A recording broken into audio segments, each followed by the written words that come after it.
Hi, this is Russell Stannard from teachertrainingvideos.com. Very quick set of videos that's going to take you through Quizlet. I'm going to do it in a really organized way so you can sit from the beginning to the end and learn all the basics about Quizlet. In fact, it really does cover nearly everything that you need to know about Quizlet. And if you find the videos useful, please come to my website and make use of the other videos that are also on the website. So let's get started. So the first thing that we're going to do then is to look at how we can actually take cards from other people and use those ourselves for studying, or our students can do exactly the same thing. So the first thing that we can do is simply come onto Quizlet, click on search and just search for something. I'm going to search for animals in Spanish, for example, and then I get here probably literally millions of collections, and I can roll over and see them.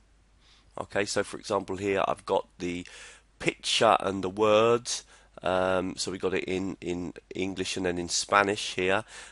These ones here, we got the Spanish word and then the English word. So you'll see there's absolutely loads of cards, and I can just grab a set of these cards and make use of them. So the point I want to make is that you don't have to create your own cards. In fact, a lot of the time you really won't need to do that. You can actually work with other people's cards, and the great thing is that I'll show you in a minute, a little bit later, you can copy those cards and put them into your own class sets. So let's just take a simple set. We've got just 10 here, okay, and that also doesn't matter. In fact, we'll work with these ones here. We've got 27 because I want to show you something else. We're going to click on those cards now, and they're ready immediately to practice studying. Now in this case we've got 27 items, and it may be way too many, but what you can actually do is just click a few of them. So we've got here el oso, el perro, el gato, el ratón, and el pájaro. Okay, so we're going to just go with those first 5 cards, and notice now that I've got 5 items or 27 items.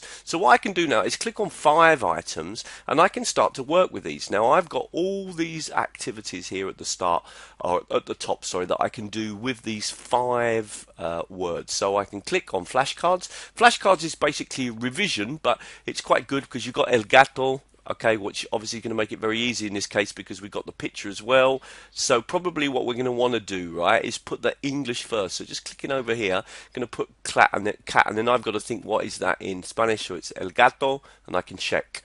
Now if I click on the next word, dog, the el perro. So again I can click and check. Okay, move to the next card, mouse, el ratón.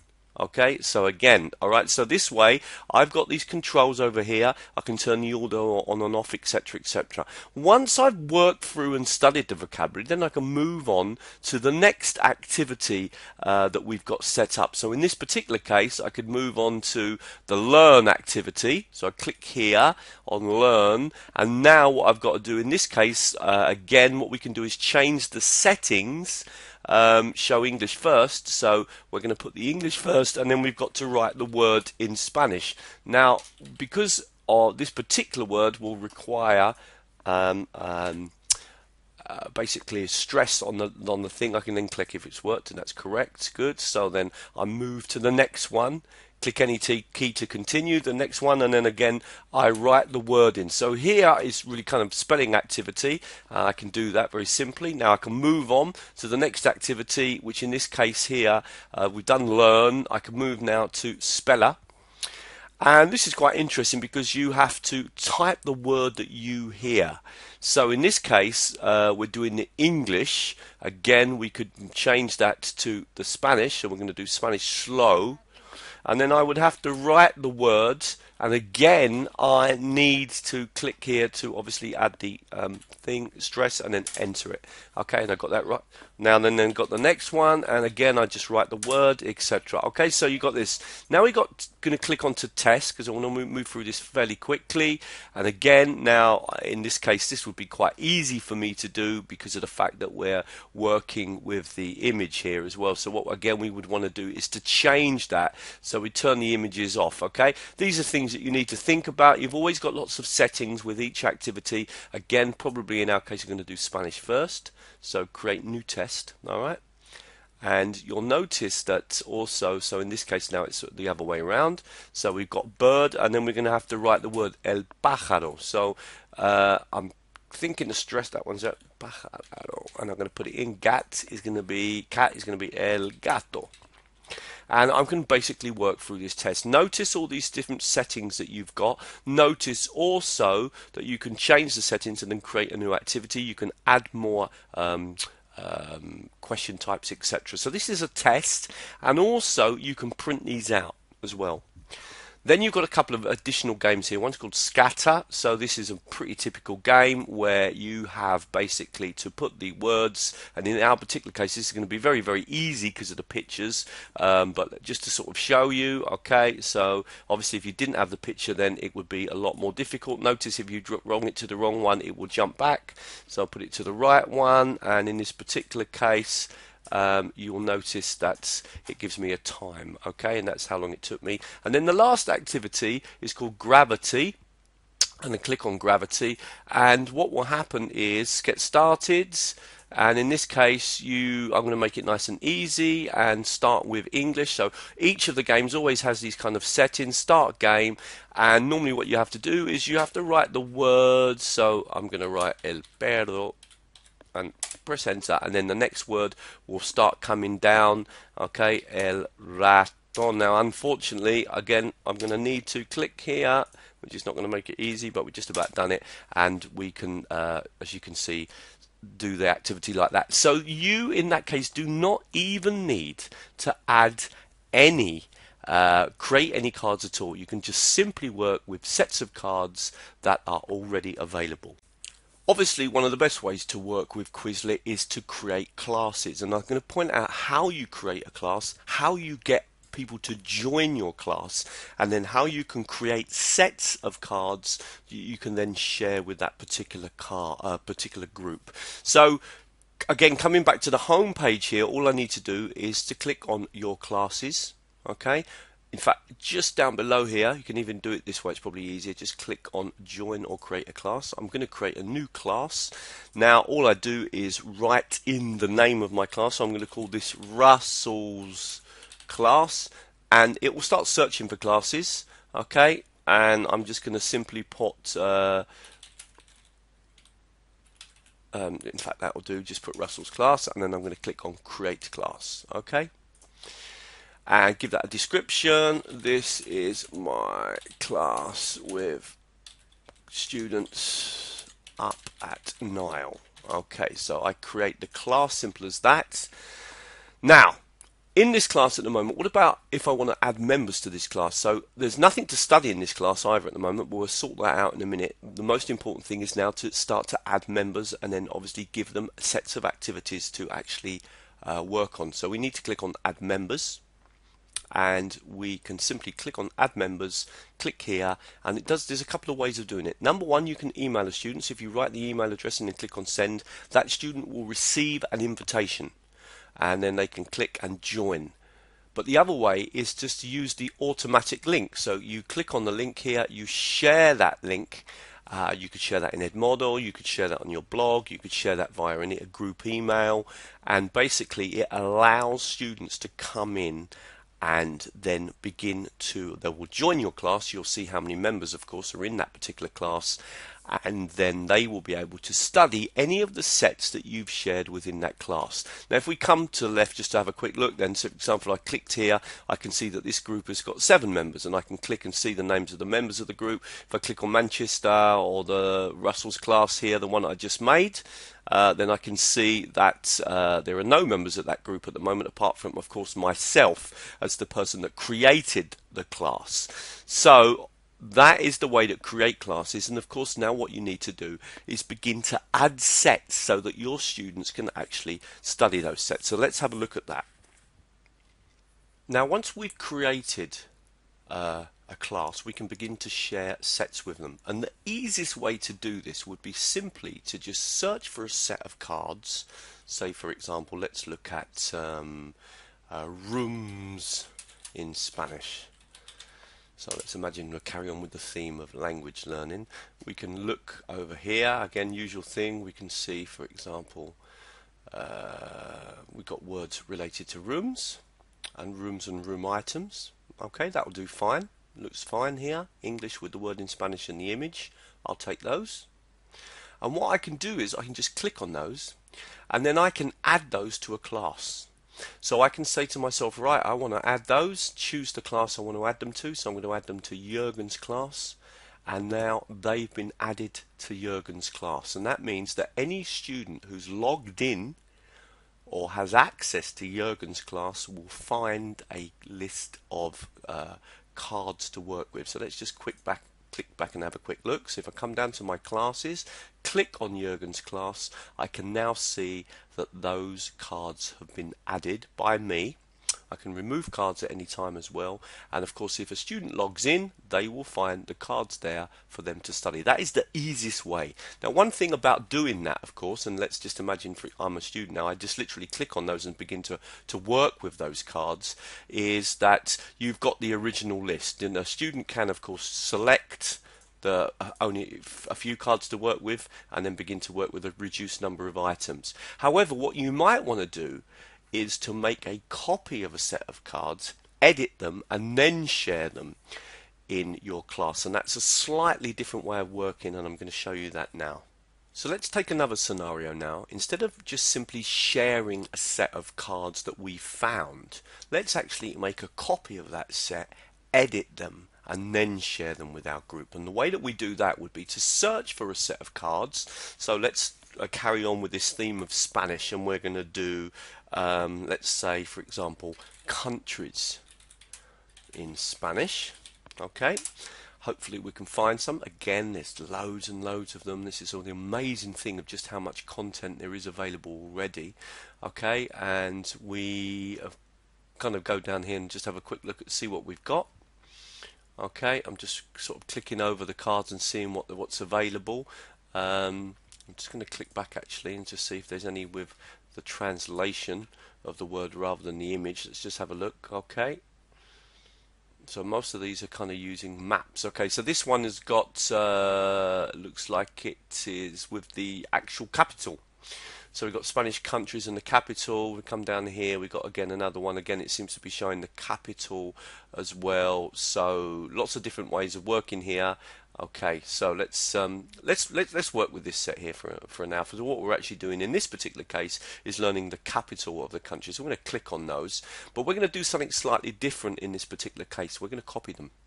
When we copy them, we are now adding them to our own set. So I'm going to change the title. All right, I'm going to call this Russell's Spanish, and what we've actually got here is capitals. So we've got the capital cities. Okay, so the result now is that I can actually edit these. So if I didn't want to work with all these, imagine for example that I'm going to say, right, I'm just going to work with let's just say going to work with Argentina, Chile, Colombia, Costa Rica, Cuba, Ecuador. I'm not going to work with any of the other cards. I don't want them in there. I could begin to delete all the other cards if I didn't want to by just simply clicking here, and that way I would then just make it a smaller set. Okay, remember these are going to be my cards. I'm going to okay, so I'm basically editing somebody else's cards. I still haven't had to create them, and I'm going to put in just that many cards, for example, and I just simply click on create. They've got a new name. Once I've created those cards, okay, I can now do lots of things with these cards, and one of the things I can do now is add them to a class. So I can click on the class and say, right, add them to Jürgen's class. They've been added to Jürgen's class. And again, the students can start to work with them. Now, a couple of things have happened now. If I click back, first of all, if I go to my study sets, I will have that new study set in my list because I've now taken someone else's set and edited them and they become mine. That's great. I didn't have to actually create anything. But secondly, if I go to Jürgen's class now, I can see that those capital cities with the correct title and only 6 items had now been added to that particular class.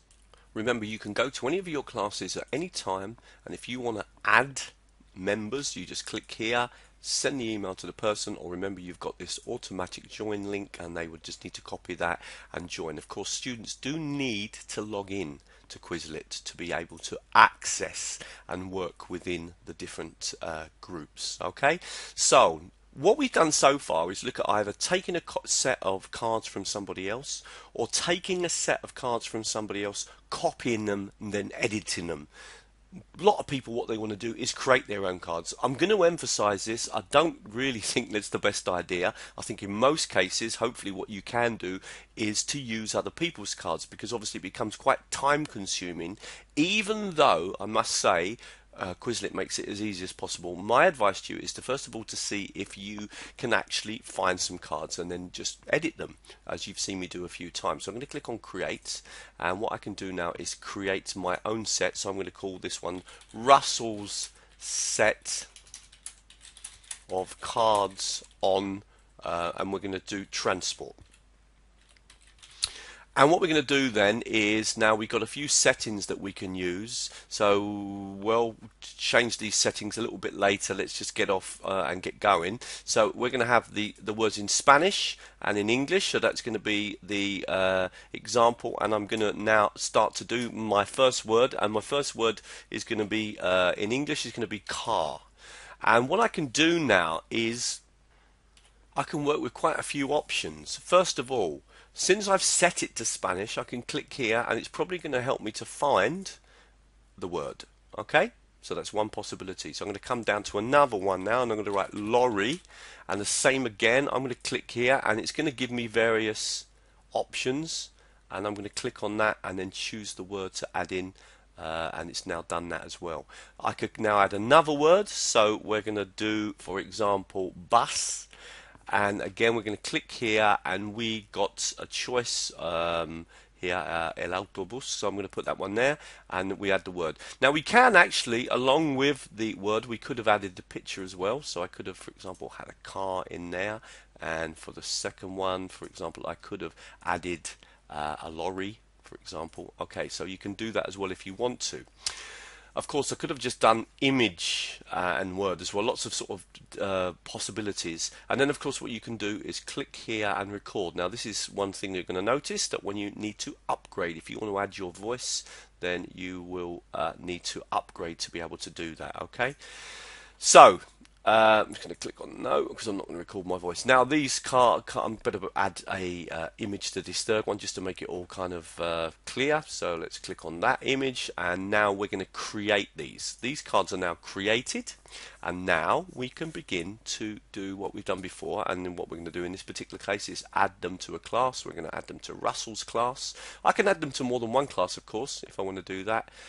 So I've done that. I've added them to 2 different classes here, and now that's finished. And now the students will be able to come in, as long as they're obviously a member of that class, access the flashcards and work with them. Folders can be really useful. You can't share folders, you share sets, but they do help you to organize your content. For example, I've got here my exercises in Polish, and I've got some stuff in when I used to study Chinese, and then I've got some sort of test stuff I did here in Spanish. So I can create a folder by just clicking here and just giving the folder a name. So for example, I might call this one, let's give a name, furniture in Spanish. Okay, and then I can just give a quick folder description if I need to. Click on create folder. Now what I can do now is I can begin to add sets to that folder, and there's lots of different ways I can add sets.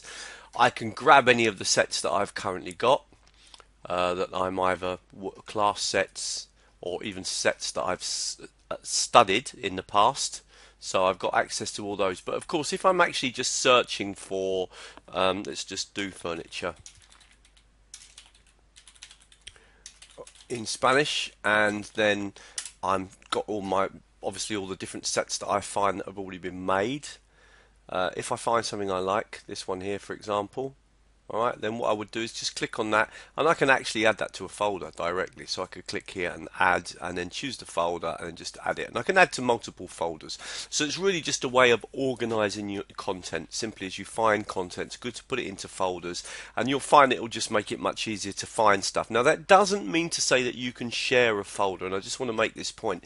If I, for example, in fact let's add another set to that one there. So let's just click on furniture in Spanish again, and we'll add another set to it. So I'm going to click here and sort of come down. If I haven't got any, oh, I might have actually. If I come down to here and possibly have some, let's have a look here. Now let's add another set first. So if I come back to Quizlet, come back to furniture in Spanish, so we're going to do a quick search again. Going to add another set. So let's grab a couple more sets. So I'll come down, for example, to this one here. Okay, and what I'm going to do then is click on that, and going to add that now to a folder as well. And that's also, so I've now got 2 items in that folder. Now if I come back now to Quizlet and I come to my classes, so for example I go to Jürgen's class and I decide to add a set, and I come to my folders, it's not as if I can add the whole folder. I still have to grab the set from the folder and share that with that particular group of students. So I might click on that one there, for example.